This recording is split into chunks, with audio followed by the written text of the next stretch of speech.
সময় থাকতে ভালোবাসার মানুষের মূল্য দিতে শিখুন। এমনও তো হতে পারে সে আজ আছে কাল নাও থাকতে পারে। আজকে আমি তোমাদের এমন একটি স্টোরি শোনাবো যেটা শুনে আমি নিজে চোখের পানি ধরে রাখতে পারিনি। আজকে এই স্টোরিটা লিখে পাঠিয়েছে ভাইয়াটার হয়ে আমি গল্পটা আপনাদের বলে শোনাবো। তো শুরু করি। বাহির থেকে আড্ডা দিয়ে বাসায় আসলাম। এমনিতে বাবা মা গ্রামে থাকে, চাকরির জন্য আমি শহরে কোনো এক ফ্ল্যাটে থাকি। কিন্তু রাত 9টা বাজলে বাড়ির থেকে কল দিত, বক বক করতো এত রাতে বাহিরে আড্ডা দেই কেন, অথচ তখন বাজে রাত 9টা।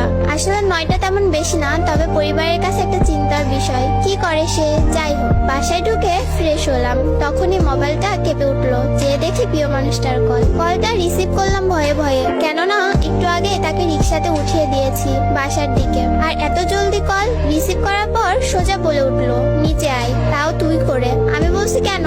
তার একটাই কথা, তুই নিচে নামবি নাকি আমি তোর বাসায় আসবো। বাসায় বারান্দায় গিয়ে দেখি রিক্সা নিয়ে বসা সে। তার বায়না তাকে বাসায় দিয়ে আসতে হবে। বললাম তুমি আগে কেন বলনি? তার এক কথা, নিচে নামবি না বাসায় ঢুকবো। বাসা থেকে বের হওয়াটা সহজ নয়, কেননা বাড়িওয়ালা করার নির্দেশ রাত 11টার পর বাহিরে থাকতে পারবো না, আর থাকলেও গেট লক হয়ে যাবে, ঢুকতে পারবো না। যাই হোক, রাত বাজে 9টা, হাতে এখনো আরো 2 ঘন্টার সময়। বের হয়ে রিক্সায় উঠে তাকে তার বাসায় নামিয়ে দেয়, আর সে ততক্ষণ আমার কাঁধে মাথা রেখে তার স্বপ্নের কথা বলে যাচ্ছে। দেখতে দেখতে তার বাসার সামনে চলে আসলাম। পরের দিন কল, আজকে কি ঘুরতে বের হবা? আমি বললাম আজ অফিস আছে, তারপরের দিন যাব। সে বললো আচ্ছা ঠিক আছে। অফিস থেকে বাসায় ফিরলাম রাত 9টা বাজে। সারাদিন প্রিয় মানুষটার সাথে কথা বলতে পারিনি। ওর কথা ভাবতেই ওর ফোন আসলো। ফোন রিসিভ করলাম আর সে বলল, বাবু নিচে আসো, একটা সারপ্রাইজ আছে। আমি নিচে গিয়ে দেখি প্রিয় মানুষটা দাঁড়িয়ে আছে। উকি মেরে দেখছিলাম ওর হাতে কিছু আছে কিনা, কিন্তু কই, কিছুই তো দেখলাম না।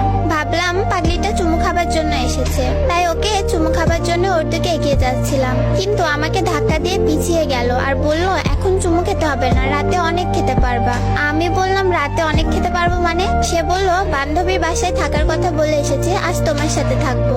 আজ তোমার সাথে থাকবো, তোমার বুকে মাথা রেখে ঘুমাবো। আমি একটু রেগে বললাম, উফ, কেউ দেখে ফেলার আগে যাও তো।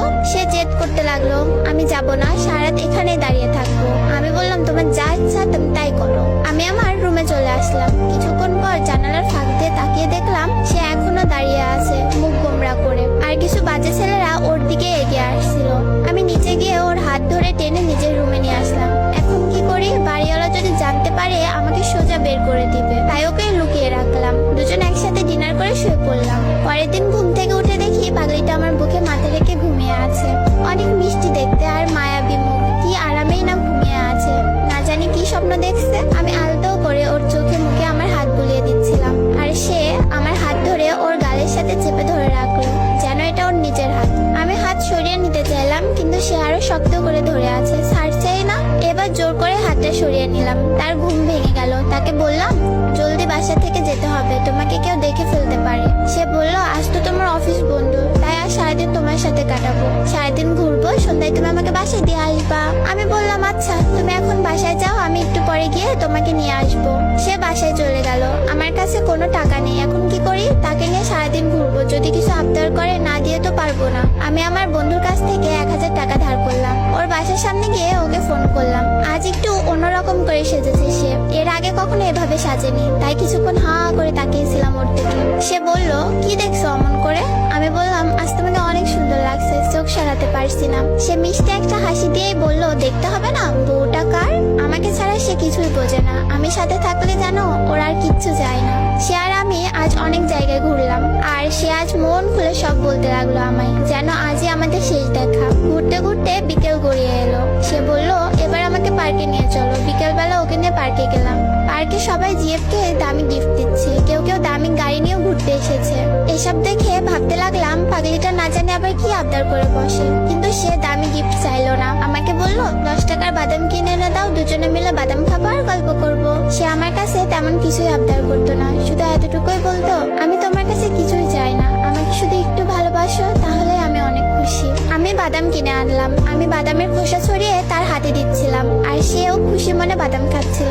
সে আমাকে বলল আচ্ছা জান, দেখো আমরা কত খুশি এখন, এভাবে যদি সারা জীবন একসাথে থাকতে পারতাম কতই না ভালো হতো বলো। আমি বললাম থাকবো, দেখো একদিন তোমার তোমাকে আমার বউ করে আনবো, সারা জীবন একসাথে থাকবো। কথাটা শুনে সে আমাকে শক্ত করে আমার হাতটা ধরলো। আমরা হাঁটতে হাঁটতে পুকুর পাড়ে গেলাম। পুকুর পাড়ে বসে দুজনে গল্প করতে করতে কখন যে সন্ধ্যা গড়িয়ে এলো বুঝতেও পারলাম না। এবার তাকে তো তার বাসায় দিয়ে আসতে হবে, কিন্তু সে যেতে চাচ্ছে না। বলছে আরো কিছুক্ষণ একসাথে গল্প করবে, কিন্তু সন্ধ্যা গড়িয়ে এসেছে, তাই ওর বাসার দিকে রওনা হলাম। সারাটা পথ সে আমার হাত শক্ত করে ধরেছিল। একটু অন্যরকম অনুভব করছি। হঠাৎ করে ওর প্রতি ভালোবাসাটা কেমন যেন বেড়ে গেল। ওর প্রতি কেন জানি না একটা মায়া কাজ করতে লাগলো। হাঁটতে হাঁটতে ওর বাসার সামনে চলে এলাম। এবার সে আমার কপালে একটা চুমু খেলো আর বলল, এবার তুমি দাও। আমিও তার কপালে একটা চুমু দিলাম। আমাকে বিদায় জানিয়ে সে বাসার ভেতরে ঢুকে পড়লো। আমিও আমার বাসার দিকে রওনা হলাম। বাসায় গিয়ে ফ্রেশ হয়ে ডিনার করে ঘুমিয়ে পড়লাম। পরের দিন সকালে তার কথা ভেবে ফোনটা হাতে নিলাম, কিন্তু কোনো মেসেজ নেই। রোজই মেসেজ দিয়ে ঘুম ভাঙাতো, আজ কোনো মেসেজ নেই। মনে মনে ভাবলাম হয়তো ব্যস্ত আছে বা ঘুম ভাঙেনি এখনো। আমি অফিসে চলে গেলাম। বাসায় ফিরে ফোন করলাম, কিন্তু ফোন বন্ধ। রোজ রাতে সে বাসার সামনে এসে দাঁড়িয়ে থাকতো চুমু খাবার জন্য, কিন্তু আজ কি হলো? মনে হয় একটু ব্যস্ত আছে। আমি আমার মতো খেয়ে ঘুমিয়ে পড়লাম। কিন্তু পরের দিন সকালে ঘুম থেকে উঠে ফোনটা হাতে নিলাম। ভাবলাম সে মেসেজ দিছে, হয়তো গুড মর্নিং জানিয়েছে, কিন্তু মেসেজে গিয়ে কোনো মেসেজ পেলাম না। তখন বুকের ভেতরটা একবার ধুক করে উঠলো। আমি তাকে বারবার ফোন করার পরও ফোন বন্ধ পাচ্ছিলাম। বুঝতে পারলাম কিছু হয়েছে। ছুটে গেলাম ওর বাসার দিকে, কিন্তু গিয়ে দেখি ওর বাসার বাহিরটা তালা দেওয়া। পাশের বাসার আপিকে জিজ্ঞেস করলাম। আপি বলল এই বাসায় কোনো একজন খুব অসুস্থ, তাই তাকে সবাই হসপিটালে নিয়ে গেছে। আমি হসপিটালে গিয়ে দেখি তার বাবা মা ওখানে বসে বসে কাঁদছে। আমি তাদের জিজ্ঞেস করলাম, আঙ্কেল আন্টি কি হয়েছে, কাঁদছেন কেন? ওনারা আমাকে চিনতে পারেনি, তাই কোনো কথা না বলে কান্না করে যাচ্ছে। ডক্টরকে জিজ্ঞেস করলাম, স্যার ওনাদের কি হয়েছে, কাঁদছে কেন? ডক্টর বলল ওনাদের মেয়ের ক্যান্সার ধরা পড়েছে। এই কথা শোনার পর আমার হাহাকারটা আরো বেড়ে গেল। আমি রুমের দরজার কাছ দিয়ে ভেতরে তাকালাম। ভেতরে আমার মানুষটা শুয়ে আছে। তখন খুব ইচ্ছা করছিল ভেতরে গিয়ে তাকে জড়িয়ে ধরতে, তার কপালে একটা চুমু খেতে, কিন্তু বাইরে ওর মা বাবা, তাই পারিনি। আমি আর কোথাও যাইনি তাকে ছেড়ে। যদি ওর কিছু হয়ে যায়, হসপিটালের বাইরেই অপেক্ষা করতে লাগলাম পাগলিটার জন্য। আর প্রার্থনা করতে লাগলাম, আল্লাহ তুমি আমার ভালোবাসার মানুষটাকে আমার কাছে ফিরিয়ে দাও। সারাদিন ওখানেই কেটে গেল। কিছু খাইনি, কিছু খেতে পারছি না, খাবার গিলতেও পারি না। রাত হয়ে গেল। আমি তার রুমের সামনে বসে রইলাম। পরের দিন সকালে কোনো এক কান্নার শব্দে ঘুমটা ভেঙে গেল। চোখ খুলতে দেখি তার বাবা মা অনেক কান্না করছে। ওদের আরো কিছু আত্মীয় স্বজনও ছিল।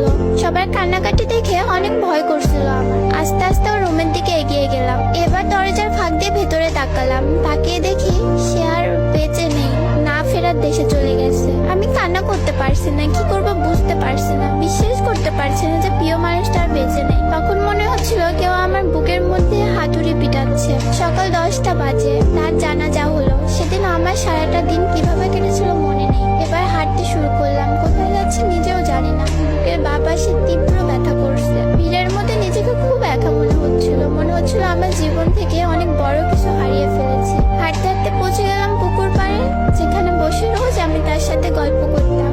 আকাশে তখন মিটি মিটি তারা জ্বলছে। তারার দিকে তাকিয়ে রইলাম। চলে গেলাম কল্পনার রাজ্যে। প্রিয়টার সাথে কাটানোর সময়গুলোর কথা ভাবতে লাগলাম। সেখানে বসে রোজ আমি তার সাথে কত গল্প করতাম। এখন আর কেউ মেসেজ দিয়ে গুড মর্নিং বলে ঘুম ভাঙাবে না। কেউ রোজ রাতে এসে বলবে না জান আমার কপালে একটা চুমু দাও। এখন কেউ আর আমার বুকে মাথা রেখে ঘুমাবে না। এভাবে ভাবতেই চোখের পানি গড়িয়ে পড়তে লাগলো।